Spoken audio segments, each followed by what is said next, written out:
ರಾಜ್ಯದಲ್ಲಿ ಸಣ್ಣ ಉದ್ದಿಮೆದಾರರು ಏನೇ ಉದ್ಯಮ ಮಾಡಿದ್ರೂ ಕೂಡ ಬಹಳ ಕಷ್ಟಪಟ್ಟು ಅದನ್ನ ಸ್ಟ್ಯಾಂಡ್ ಮಾಡೋದಕ್ಕೆ ಮುಂದಾಗ್ತಾ ಇರ್ತಾರೆ. ಬಟ್ ಈ ಸಂದರ್ಭದಲ್ಲಿ ಅಧಿಕಾರಿಗಳ ಹೆಸರು ಹೇಳ್ಕೊಂಡು ಹಣ ವಸೂಲಿಗೆ ಸಿಬ್ಬಂದಿ ಮುಂದಾಗ್ತಿದ್ದಾರಾ ಅನ್ನೋದು ಪ್ರಶ್ನೆ ಆಗ್ತಾ ಇದೆ.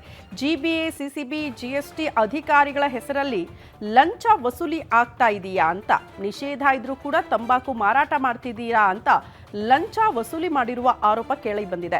ಸಿಗರೇಟ್ ಮಾರಾಟ ಮಾಡ್ತಾ ಇರುವ ವ್ಯಾಪಾರಿಗಳಿಗೆ ಕಿರುಕುಳ ಕೊಟ್ಟಿದ್ದು ಸಿಗರೇಟ್ ಬ್ಯಾನ್ ಮಾಡಿ, ಇಲ್ಲಾಂದ್ರೆ ಮಾರಾಟಕ್ಕೆ ಅವಕಾಶ ಮಾಡಿಕೊಡಿ, ಸಿಗರೇಟ್ ಉತ್ಪಾದನೆ ಮಾಡುವ ಕಂಪನಿಗಳ ಮೇಲೆ ಕ್ರಮ ಕೈಗೊಳ್ಳಿ, ರಾಜ್ಯದಲ್ಲಿ ಸಿಗರೇಟ್ ಬ್ಯಾನ್ ಮಾಡಿ ಅಂತ ವ್ಯಾಪಾರಿಗಳು ಒತ್ತಾಯ ಮಾಡ್ತಿದ್ದಾರೆ.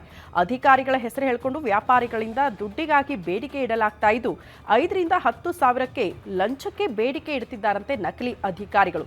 ನಕಲಿ ಅಧಿಕಾರಿಗಳ ಹಾವಳಿಗೆ ಬೇಸತ್ತು ಬೇಕರಿ ಮತ್ತು ಕಾಂಡಿಮೆಂಟ್ಸ್ ವ್ಯಾಪಾರಿಗಳು ರೋಸಿ ಹೋಗಿದ್ದಾರೆ. ದಯವಿಟ್ಟು ಕ್ರಮ ಕೈಗೊಳ್ಳಿ ಅಂತ ಕೇಳ್ಕೊಳ್ತಿದ್ದಾರೆ.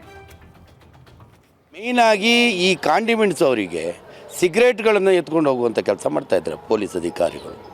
ಹಾಗೆ ಹಲವಾರು BBMP ಅಧಿಕಾರಿಗಳು, ನಕಲಿ ಅಧಿಕಾರಿಗಳು, ನಾವು ಏನು ಲೈಸೆನ್ಸ್ ಮಾಡಿ ಕೊಡ್ತೀವಿ, ಅದು ಮಾಡಿ ಕೊಡ್ತೀವಿ, ಇದು ಮಾಡಿ ಕೊಡ್ತೀವಿ ಅಂತ ದುಡ್ಡು ತಗೊಳ್ಳುವಂಥ ಕೆಲಸ ಮಾಡ್ತಾ ಇದ್ದಾರೆ. ನಿನ್ನೆ ಜಯನಗರದಲ್ಲೂ ಕೂಡ ಒಂದು ಬೇಕರಿಯಲ್ಲಿ ಆ ಘಟನೆ ನಡೆದಿದೆ. ದುಡ್ಡನ್ನೇ ಒಂದು 30,000 ರೂಪಾಯಿ ತೊಗೊಂಡು ಲೈಸೆನ್ಸ್ ಮಾಡಿ ಕೊಡ್ತೀನಿ ಅಂತ ಇದು ಮಾಡಿದ್ದಾರೆ.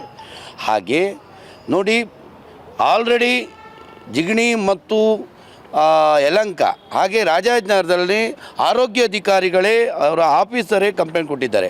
ನಮ್ಮಲ್ಲಿ ಬಡವರು ಎಲ್ಲಿ ಹೋಗಬೇಕು, ನ್ಯಾಯ ಕೇಳಿಕೊಂಡು ಪೊಲೀಸ್ ಹತ್ರ ಹೋಗಬೇಕು. ಸೊ ಪೊಲೀಸ್ ಹತ್ರನೇ ಹೋಗುವಂಥ ಒಂದು ಇದಕ್ಕೆ ಅಡ್ಡಿಯಾಗಿದೆ. ಯಾಕಂತಂದರೆ ಬೇಲಿ ಎದ್ದು ಹೊಲ ಮೇಯ್ದಂತೆ ಆಗ್ತಾ ಇದೆ ಈಗ. ಸೊ ಎಲ್ಲಿ ಅವರಿಗೆ ರಕ್ಷಣೆ ಸಿಗಬೇಕು, ಅವರೇ ರಕ್ಷಣೆ ಕೊಡ್ತಾ ಇಲ್ಲ ಈಗ.